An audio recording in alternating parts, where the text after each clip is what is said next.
구약성경 사무엘하 1장 25절에서 27절까지 우리 한 목소리로 함께 봉독하겠습니다. 오호라, 두 용사가 전쟁 중에 엎드러졌도다. 요나단이 내 산 위에서 죽임을 당하였도다.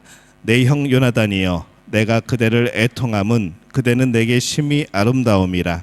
그대가 나를 사랑함이 기이하여 여인의 사랑보다 더하였도다. 오호라, 두 용사가 엎드러졌으며 싸우는 무기가 망하였도다 하였더라. 아멘. 우리 옆에 분들하고 인사합니다. 하나님이 우리와 함께 하십니다. 한 번 더 인사합니다. 성령이 우리와 함께 하십니다. 자, 오늘 길보아 산이라는 지명에서 우리 다윗의 친구 요나단 그런 우정 얘기를 함께 나누려고 합니다. 함석헌이라는 시인이 지은 그 사람을 가졌는가라는 시가 있습니다. 오늘 이 시를 읽으면서 시작을 합니다. 말리길 나서는 길, 처자를 내맡기며 맘 놓고 갈 만한 사람, 그 사람을 그대는 가졌는가. 온 세상 다 나를 버려 마음이 외로울 때에도 저 맘이야 하고 믿어지는 그 사람을 그대는 가졌는가. 탔던 배 꺼지는 시간, 구명대 서로 사양하며 너만은 제발 살아다오 할 그 사람을 그대는 가졌는가. 불의의 사형장에서 다 죽어도 너희를 세상 빛을 위해 저만은 살려두거라 일러줄 그 사람을 그대는 가졌는가. 잊지 못할 이 세상을 놓고 떠나려 할 때 저 하나 있으니 하며 빙긋이 웃고 눈을 감을 그 사람을 그대는 가졌는가. 온 세상의 찬성보다도 아니 하며 가만히 머리를 흔들 그 한 얼굴을 생각해 알뜰한 유혹을 물리치게 되는 그 사람을 그대는 가졌는가. 이런 시입니다. 여러분, 그 사람을 가지셨습니까? 그런 생각이 들죠. 누가 참 나의 친구일까? 나는 그런 친구를 가졌는가? 우리는 그런 생각을 해보게 됩니다. 정말 이 시에서 말하는 이런 친구가 있다고 한다면, 이런 사람이 나에게 있다고 한다면 참 얼마나 복된 일일까 생각을 해봅니다. 여러분은 이런 친구가 과연 있습니까? 또 이런 친구가 되어 준 적이 있습니까? 근데 이 성경에는요, 놀라운 우정의 두 사람이 등장을 합니다. 죽음보다 뜨거운 우정을 나누었던 사람들, 이 다윗과 요나단입니다. 오늘은 그들을 통하여서 진정한 친구가 무엇인지, 진정한 영적인 친구가 누구인지 한번 확인을 하려고 합니다. 요나단은 사울 왕의 장자입니다. 그래서 왕자를 이을 원래는 왕자였습니다. 근데 그러나 그는 아버지가 하나님께 버림을 받고 이스라엘의 새로운 왕으로 기름을 부음 받은 이 다윗을 이미 알고 있었고, 이제 그 사실을 알고 다윗과 언약을 맺습니다. 그리고 평생에 이 다윗을 보호해주는 그런 인물이 되어집니다. 요나단이 처음으로 이스라엘의 이름을 나타낸 것은 사울이 이스라엘 왕으로 2년을 다스린 뒤였습니다. 그때 이 블레셋과 이제 일전이 예상되는 그런 상황이었죠. 사울은 3,000명을 이스라엘의 상비군으로 두었고 2,000명은 자신을 따르게 하고 이 1,000명은 아들 요나단에게 줍니다. 그래서 이 베냐민의 기브아라는 곳에 그들을 주둔시키죠. 근데 이 블레셋과 대립하고 있을 때에 요나단이 군사를 동원해 가지고 이 게바에 있는 블레셋 사람의 수비대를 습격을 합니다. 거기서 이제 큰 전쟁이 벌어졌고 결국 정말로 놀라운 그런 전과를 올리죠. 이 전투를 승리로 이끌게 되어집니다. 사무엘상 14장 6절에 보면요, 그 요나단이 전쟁을 하면서 이렇게 그가 고백을 합니다. 우리 함께 읽어볼까요? 요나단이 자기의 무기를 든 소년에게 이르되 우리가 이 할례 받지 않은 자들에게로 건너가자. 여호와께서 우리를 위하여 일하실까 하노라. 여호와의 구원은 사람이 많고 적음에 달리지 아니하였느니라. 아멘. 요나단은 분명한 신앙의 고백이 있었습니다. 하나님이 우리와 함께 하시면 아무리 작은 자가 나간더라도 하나님이 승리케 하실 것이다 라는 그런 신앙 고백이 있던 사람이었죠. 요나단이 다윗과 만난 것은 엘라 골짜기에서 블레셋 군대와 전쟁을 할 때입니다. 다윗은 하나님이 주신 용기, 지혜, 담력으로 골리앗에게 나아갔고 마침내 온 천하에 이스라엘의 여호와 하나님이 살아계시다는 것을 증명한 거죠. 다윗은 또 이 사무엘상 17장 47절에 이렇게 고백을 합니다. 우리 함께 읽습니다. 또 여호와의 구원하심이 칼과 창에 있지 아니함을 이 무리에게 알게 하리라. 전쟁은 여호와께 속한 것인즉 그가 너희를 우리 손에 넘기시리라. 아멘. 이 요나단과 이 다윗이 고백이 비슷하죠. 이 영적으로 사실 이제 한 가지 마음을 품고 있는 겁니다. 하나님이 하시면 된다라는 것이죠. 한번 따라해 볼까요? 하나님이 하시면 된다. 예. 여러분들도 하나님이 하시면 된다라는 신앙의 고백을 늘 하는 그런 복된 분들이 되어주시기를 바랍니다. 요나단과 다윗의 처음 만남은 성경은 이렇게 묘사를 합니다. 사무엘상 18장 1절에 보면은 우리 함께 읽어볼까요? 다윗이 사울에게 말하기를 마침에 요나단의 마음이 다윗의 마음과 하나가 되어 요나단이 그를 자기 생명같이 사랑하니라. 이렇게 기록을 합니다. 요나단은 다윗을 자기 생명같이 사랑하여서 더불어서 언약을 맺고 자기가 입었던 겉옷을 벗어서 다윗에게 주고 자기의 군복, 칼, 활, 띠도 그에게 다 넘겨줍니다. 이 겉옷을 준다는 거 우리는 그냥 아유 추운가 봐요 그냥 겉옷 벗어주고 뭐 그렇게 하지만은 이 겉옷을 벗어준다는 것은 이 고대 사회에서는요 신분과 지위의 상징입니다. 그 겉옷 자체가 굉장히 의미가 있던 것이죠. 그래서 왕의 후계자가 자신의 옷을 벗어서 목동에게 준다는 것은 어떤 큰 이제 전과를 올린 것에 대한 축하나 그런 칭찬을 넘어서 왕권을 내가 이양한다는 그런 의미로도 해석될 정도로 이 겉옷을 준다는 것은 굉장한 의미였습니다.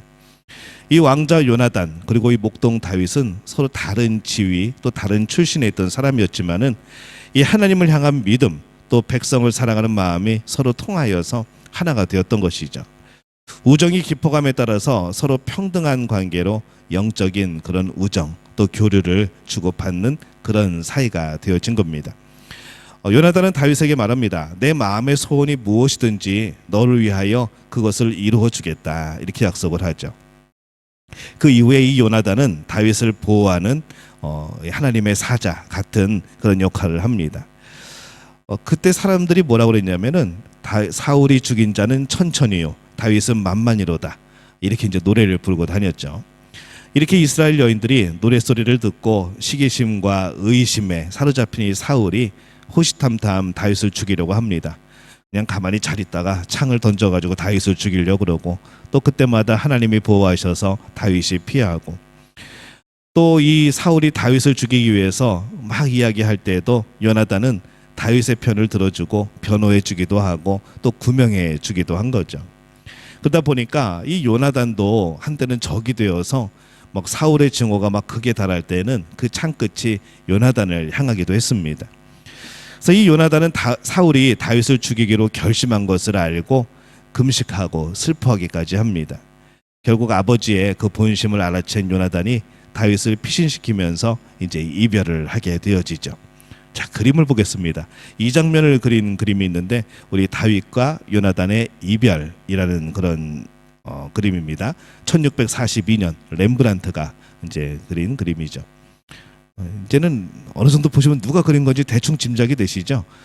제가 보여드리는 그림은 화가가 몇 명 안 됩니다. 근데 렘브란트가 워낙 이런 성경적인 그림을 많이 그렸기 때문에 이런 스타일의 그림은 거의 렘브란트입니다. 그래서 이제 딱 보시면은 어느 정도 아마 이제 아실 겁니다. 이제 둘이서 보니까 안긴 사람이 아는 사람이 요나단 같고 안긴 사람이 다윗 같기도 하고 아니면 거꾸로 생각하면은 이미 겉옷을 벗어줬으니까 거꾸로 된 것 아닌가라는 생각이 들기도 하고 이 그림의 해석은 나중에 자세히 봐야 되겠지만은 하여튼 둘이 요나단과 다윗입니다. 그래서 서로 이제 마지막 이별의 정을 나누는 그런 장면을 묘사를 하고 있습니다. 아버지 사울 그리고 친구 다윗 사이에서 하나님을 믿는 믿음으로 자신의 역할을 아주 분별력 있게 잘 감당을 한 것이죠. 다윗이 유다 광야에서 힘겹게 도피 생활을 할 때에 왕자의 신분으로 그곳까지 요나단이 갑니다. 그래서 다윗에게 위로의 말을 전해주기도 하죠. 그리고 하나님을 힘있게 의지하라고 격려하면서 또 영적인 힘을 공급해주는 또 그런 친구이기도 했습니다. 이런 구질서가, 오래된 질서가 종말을 맞고 또 새로운 질서, 또 새로운 사람이 등장할 때에는 이 구질서에 속한 사람들은 역사의 뒤안길로 사라지게 되어지죠. 그래서 이 다윗이라는 이제 새로운 인물이 이스라엘을 통일하고 새로운 나라를 세우기 시작하는 이 시점에 이 요나단이라는 아름다운 청년도 역시 역사의 뒤안길로 이제 사라져 가게 되어집니다. 이제 요나단이 최후를 맞은 곳은 이스라엘 광야의 동쪽 산자락에 있는 길보아 산입니다. 우리 지도를 한번 볼까요? 항상 이 붉게 둥그렇게 표시된 곳이 오늘 말씀의 중심이 되어지는 지역입니다. 저 위에 물은 갈릴리 바다입니다. 갈릴리 바다이고 아래쪽에 동그랗게 붉은색으로 되어 있는 곳이 이제 길보아 산이라는 곳이고요. 그 다음에 이제 빨간색 화살표로 되어 있는데 여러분 보시기에 왼쪽으로 쭉 옆으로 나가면 거기가 이스라엘 골짜기입니다. 이 블레셋이 이제 그 골짜기를 넘어가면은 그 다음부터는 평지입니다. 그래서 그 평지를 길로 이제 도로로 많이 이용을 했고 이제 이동할 때에 그쪽으로 많이 이동을 했었죠. 우리 사진을 하나 더 볼까요? 예. 이게 이제 그 평야 지대에서 바라본 길보아 산입니다. 이 길보아 산이 봉우리 하나로 되어 있는 게 아니라 여러 개로 되어 있습니다. 나중에 사울산 그렇게 또 불려지는 봉우리도 있고, 그다음에 여러 가지 그 사울의 아들들의 이름을 달아서 여러 가지 봉우리의 이름을 정했습니다. 그렇게 막 높은 산은 아니지만은 이제 평지에서 바라본 이제 길보아 산의 이제 그런 모습입니다.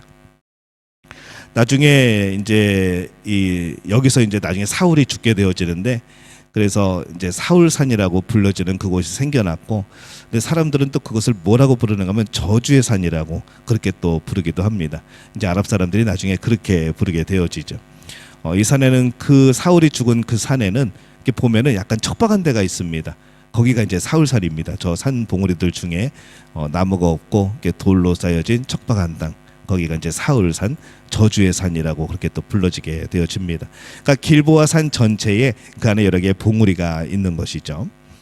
아마도 이 블레셋으로서는 이스라엘을 에브라임 산지에 몰아놓고 저쪽에 몰아놓고 격리해서 이 밑쪽에 해안 도로를 확보하기 위해서 이스라엘 평야에서 이제 전투를 벌이는 것으로 보입니다. 근데 이 해안 도로가 굉장히 중요합니다. 이 고대의 문명인 이집트 문명 그리고 메소포타미아 문명을 연결하는 그 도로가 바로 저 옆으로 가는 그런 도로였다는 것이죠. 그래서 평지였기 때문에 뭔가 이동하기 편하고, 그래서 이 전투는 굉장히 서로에게 운명이 달린 사활을 건 그런 전투가 되어집니다. 이스라엘 평야라는 해안 도로를 점유하기 위해서 이 블레셋 대군이 아벡이라는 곳에 집결을 하고, 또 그 소식을 들은 사울도 전국에서 병사를 모집하여서 이제 이스라엘 평야에 도착을 합니다. 이곳은 사사시대 때 드보라와 바락이 진을 치고 기손강에서 야빈과 시스라의 철병거를 격퇴한 그곳이기도 하죠. 분명히 그런 역사가 있었으면 우리는 그런 생각을 할 겁니다. 그때 하나님이 함께 하셨다면 오늘 우리도 하나님이 함께 하셔서 이길 수 있을 것이다 라는 생각을 하겠죠. 근데 이 사울왕이 오래전부터 하나님의 영이 떠난 상태입니다. 그리고 지금은 블레셋을 두려워하고 있습니다. 어찌나 두려웠던지 이 밤에 적군의 전선 뒤에 있는 엔돌로 찾아가 가지고 거기서 점치는 사람을 만납니다. 신접한 여인에게 이 전쟁이 어떻게 되겠습니까? 라고 물어보는 거죠. 지도를 잘 보시면요, 그 옆에 길게 화살표가 있습니다. 화살표가 있는데 이제 블레셋군이 저렇게 들어온 겁니다. 근데 저 블레셋군이 들어온 화살표의 마지막 끝에 거기가 지금 수넴이라는 곳에 머물러 있는데, 이 사울이 거꾸로 올라가 가지고 그 뒤를 지나서 저 위에 엔돌이라는 곳이 있거든요. 그러니까 적군의 진지를 돌아서 지나서 거기에 있는 신접한 여인한테 가서 물어보는 겁니다. 이 전쟁이 어떻게 되겠습니까? 하나님을 섬기는 왕이 지금 이 일을 하고 있는 겁니다. 그 정도로 이제 두려움이 있었던 것이죠. 이 사람들 참 희한하게도 그런 일에는 참 또 용감합니다. 목숨 걸고 신접한 여인에게 결과를 물으러 가는 것이죠. 전쟁은 두렵고 신접한 여인을 만나러 적진을 돌아가는 것은 안 두렵고, 이 참 이상한 용기이고 이상한 그런 마음이죠. 사실 이스라엘 골짜기는 블레셋같이 병거를 가진 쪽이 유리합니다. 그러나 하나님이 개입하시면 승리할 수 있다는 교훈을 이미 사사시대 때 얻은 이제 그러한 것이기도 하죠. 이 과연 사울에게 이 바락과 같은 하나님의 돌보심과 은총이 있을까? 이 사울은 이번에는 남쪽에 있는 이 길보아산, 저 붉게 표시된 곳에 진을 칩니다. 사무엘상 31장에는요 이 길보아산 전투가 있는데 이스라엘의 패배를 간단하게 기록을 합니다. 뭐 이래서 막 쫓겨다니고 이게 아니고 굉장히 간단하게 기록을 합니다. 어떻게 기록을 하는가 하면은 이스라엘 사람들이 블레셋 사람들 앞에서 도망하여 길보아산에서 엎드러져 죽으니라. 이게 끝입니다. 굉장히 치열한 전투였음에도 불구하고 이 치열했다는 느낌이 하나도 들지 않는 것이죠. 하나님의 영이 떠난 자의 멸망은 이렇게 속히 임하게 되어집니다. 이 성경은 사울과 그 세 아들의 최후를 기록을 합니다. 승기를 잡은 블레셋이 길보아 산으로 도주하는 이스라엘 군대를 추격하고 이때 사울의 세 아들 요나단, 아비나답, 말기수와 이 세 아들이 죽습니다. 그리고 사울도 도망가다가 화살에 맞아서 중상을 입습니다. 이제 블레셋 군인을 따돌릴 수 없다는 것을 이제 직감을 하죠. 그때 깨달은 사울이 마지막으로 결단을 내립니다. 너는 나를 따르라. 너는 나를 찌르라. 그리하여 이 할례받지 못한 블레셋 손에 빠지지 않게 하라 라고 명령을 합니다. 그러니까 자기를 죽여달라는 것이죠. 그러나 그 병기를 잡은 자들이 두려워하여서 사울 죽이기를 거부합니다. 사울은 그냥 세워진 그 창 위에 자기가 엎드려져서 결국에는 자살을 하게 되어지죠. 이것이 사울과 그의 아들들의 이제 최후의 모습이 되어집니다. 그림 하나 볼까요? 사울 왕이 자살하는 장면을 그린 그림이 하나 있습니다. 사울 왕의 자살이라는 그림이고요. 1562년에 이 피터를 브루헐이라는 사람이 그린 유화입니다. 빈 미술사 박물관에 지금 소장되어 있는 그림이고요. 자, 퀴즈입니다. 사울이 어디 있을까요? 사람이 굉장히 많죠. 근데 여러분 보시기에 왼쪽에 보시면은 저 끝에 언덕 위에 자세히 보시면은 거기 사울이 창에 이렇게 꽂혀서 있는 모습이 거기 있습니다. 저기서 이제 자살을 하게 되어진 이제 그런 장면을 그린 그림입니다. 굉장히 밑에 병사들이 이제 계속 쫓아오죠. 쫓아오고 저쪽 언덕 쪽으로는 이미 이제 궁지에 몰린 이스라엘 병사들이 있고 거의 다 죽어갔고요. 밑에 막 대군이 밀려오면서 사울이 어쩔 수 없어서 창에 엎드려져 자살하게 되어지는 이제 그런 그림을 그린 그림입니다. 이 블레셋 군인들은 길보아 산에서 전사한 사울과 아들들을 확인을 합니다. 그리고 그들의 시체를 이 벳산 성벽에 달아서 능욕을 하는 것이죠. 이제 그것을 본 야베스 사람들이요. 근데 이 야베스 사람들은요 예전에 은혜를 입었습니다. 이 사울이 암몬 족속의 위협으로부터 그 야베스 사람들을 구해주죠. 그래서 그런 은혜를 입었기 때문에 밤에 이 장정들이 달려가서 그 시체를 몰래 수습해가지고 야베스에서 화장하여 장사를 지내줍니다. 이제 그것으로 빚을 갚게 되어지죠. 이 사무엘 하 1장 17절에서 27절까지는요 이 야살의 책에 기록된 다윗의 그런 슬픈 노래 애가 이 조문이 담겨져 있습니다. 이스라엘 진영에서 도망친 이 아말렉 소년의 말, 곧 사울과 요나단이 죽었다는 그 말을 듣고 지은 슬픔의 노래가 되어집니다. 어떤 얘기는 이 사울 왕조가 몰락했다는 것이 좋은 소식이 되어질 수도 있겠죠. 어떤 나라가 망할 때에 항상 슬퍼하는 사람만 있는 건 아닙니다. 그냥 즐거워하는 사람도 있죠. 왜냐하면 뭔가 달라질 것이기 때문에, 뭔가 권력을 잡을 것이기 때문에, 뭔가 자기들에게 좋은 일이 있을 것이기 때문에. 근데 그런 이해관계를 넘어서 이 다윗은 개인적인 이해관계가 아니라 하나님의 공동체를 우선시하는 마음이 있었기 때문에 충격을 받았고, 특별히 정말 영혼의 친구였던 이 요나단 때문에 무척 슬퍼하게 됩니다. 그 다윗 개인에게는 모든 환란이 끝나는, 이제 자기를 추격하는 사람도 없고 이제 모든 것이 끝나는 이제 왕이 되어지는 그러한 단계에 이르렀지만은, 동시에 이스라엘이 블레셋에게 참패를 당하고 사륙당한 이제 슬픈 날이기 때문에 다윗은 옷을 찢고 슬퍼하며 금식을 하게 되어진 것이죠. 이 푸케라는 사람이 그린 그림을 보면요, 이 옷을 찢는 다윗의 모습이 나옵니다. 사울 왕의 죽음에 대한 보고 이 그림입니다. 1470년 장 푸케라는 사람이 그린 그림이죠. 프랑스 국립도서관 파리에 있는 그곳에 소장이 되어 있습니다. 그리고 다윗은 시인답게 두 용사 사울과 요나단을 위해서 슬픈 애가를 지어 부르면서 유다 족속에게 이 노래를 가르치라고 말을 합니다. 가는 사람의 뒷걸음은요, 누구든지 아름다워야 됩니다. 우리가 평생을 살아오면서 정말 이 마지막 그 모습이 참 중요하죠. 그리고 또 아름답게 만들어 주어야 됩니다. 이제 그것이 뒤를 따르는 사람의 일들이죠. 그래서 우리도 정말 신앙생활을 우리가 하고 있지만은 우리의 신앙생활이 이 땅에서 언제 끝나게 될지 모르겠지만은 우리의 뒷모습은 아름다워야 되는 겁니다. 우리도 자녀들에게 아름다운 신앙의 뒷모습을 남겨줘야 되는 것이고, 또 우리의 후배들이 따라갈 수 있도록 우리 다음 세대에 또 이곳에 앉아있을 우리 믿음의 가족들이 또 그것을 따를 수 있도록 이 가는 사람의 뒷걸음은 아름다워야 되는 것이죠. 또 될 수 있으면 정말 아름답게 만들어줘야 되는 것이 우리의 또 마음이어야 됩니다.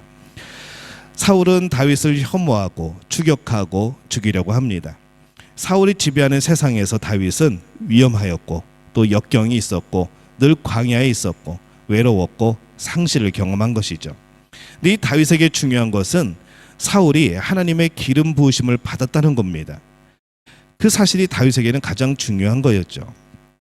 하나님이 사울에게 하신 일이 사울이 다윗에게 한 어떤 일보다 중요한 겁니다. 하나님의 주권을 따르는 행동이죠. 하나님을 인정하기 때문에 개인적인 그런 감정, 애정을 넘어서 존경하고 슬퍼할 수 있었던 겁니다. 이 다윗은 요나단에 대해서 특별한 정을 표현을 합니다. 그의 사랑이 얼마나 컸던지 여인을 사랑하는 것보다 더 지극한 것이죠. 오늘 말씀 사무엘하 1장 26절에 그것이 기록이 되어 있습니다. 우리 함께 읽어보겠습니다. 내 형 요나단이여, 내가 그대를 애통함은 그대는 내게 심히 아름다움이라. 그대가 나를 사랑함이 기이하여 여인의 사랑보다 더하였도다. 그가 이렇게 고백을 하죠. 그렇다면 다윗이 요나단을 이렇게 추모하고 슬퍼하는 이유는 과연 뭘까 생각을 해보면요, 요나단이 다윗을 향해 베푼 큰 사랑과 우정 때문입니다. 어찌 보면은 요나단에게 있어서 제일 큰 라이벌은 다윗입니다. 사울 왕의 후계자가 바로 자신이기 때문인 거죠. 사울보다는 다윗을 미워해야 될 이유가 훨씬 많은 사람, 그것이 요나단에게 훨씬 많았지만은 요나단은 거꾸로 다윗을 많이 생각을 합니다. 그래서 요나단은 용기 있는 장수였고 이 다윗의 탁월함을 보면서 그것을 사람들에게 드러내는 그런 인격을 가진 사람이었고, 하나님이 사울을 이어서 다윗을 왕으로 세우시는 것에 대해서 자기의 자리가 뺏김에도 불구하고 분노하지 않았고, 다윗의 더 큰 지지자가 되어서 사울이 다윗의 적이 되었을 때에 생명을 걸고 다윗을 돕는 친구가 된 것이죠. 그러면 잘 생각해 보면 이 요나단의 역할이 뭐였는가 생각해 보면은 왕을 내려놓고 그가 킹 메이커가 된 겁니다. 자신은 왕을 내려놓고 자신은 왕을 만드는 사람이 된 것이죠. 우리가 다른 사람을 위해 할 수 있는 가장 위대한 일이 뭘까라고 생각을 해보면 그 사람 내면에 있는 아름다움을 인정하고 지켜주고 격려해주는 겁니다. 요나단이 없었다면 다윗은 소명을 포기하고 목동으로 돌아갔거나 아마 사울에 대한 복수의 칼을 갈면서 분노에 찬 세월을 보내지 않았을까 생각을 해보는 것이죠. 요나단의 우정이 악도 이기고 죽음도 이긴 겁니다. 다윗으로 하여금 폭력의 길을 거부하고 사랑과 섬김과 인내의 길을 걸을 수 있도록 도와준 사람이 요나단이었습니다. 이런 사정들로 인해서 다윗이 왕이 되었을 때 이 멸망한 사울 가문 중에서 요나단의 후손 이 무비보셋을 찾아냅니다. 그리고 그에게 은총을 베풀어서 평생토록 그를 잘 돌봐줍니다. 다윗도 친구 간의 신의를 끝까지 지킨 것이죠. 요나단은 다윗의 승리를 자신의 승리로, 다윗의 아픔을 자신의 아픔으로, 또 다윗의 위험을 자신의 위험으로 여기고 서로의 생명이 이어진 가운데 그렇게 살아갔던 우리 두 명의 사람이었습니다. 요나단은 다윗에게 있어서는 어쩌면 예수님과 같은 인물이죠. 요나단의 헌신 또 요나단의 희생으로 다윗이 살게 된 겁니다. 우리에게 요나단 같은 친구가 있다면 얼마나 좋을까라는 생각을 해봅니다. 근데 그게 더 빠를까요? 이제 이게 더 빠릅니다. 내가 먼저 요나단이 되어주는 거죠. 그게 더 빠릅니다. 그게 빠르고 더 현명하지 않을까 하는 생각이 듭니다. 우정은 우연히 생겨나는 게 아닙니다. 어쩌다 보니까 우리는 우정이 싹 텄네 막 그러는 게 아니죠. 우정은 많은 시간들 가운데 갈고 닦는 겁니다. 내가 좋은 친구가 되면 좋은 친구를 여러분들이 얻게 되어질 겁니다. 여러분들이 나이도 다르고 삶의 그런 경험들도 다르고 어떤 문화도 다르고 그렇지만은 서로가 좋은 친구가 되어주시기를 바랍니다. 그러면 정말로 좋은 친구가 되어지는 것이죠. 우리 믿음의 가족들이 오늘 이 다윗과 요나단 같은 이런 복된 친구, 또 복된 우정, 서로를 위해서 기도하고 서로의 영적인 성장을 위해서 함께 그렇게 도울 수 있는 그런 친구들이 많이 생겨나시기를 바랍니다. 자, 우리 옆에 분에게 인사합니다. 친구야, 반갑다. 나이를 불문하고 국경을 초월하여서 자, 우리 다른 분하고도 인사 한번 합시다. 친구야, 반갑다. 자, 우리 주 안에서 정말로 영적인 그런 성장, 또 영적인 우정을 가진 그런 복된 친구들이 되어지시기를 예수님의 이름으로 축원합니다.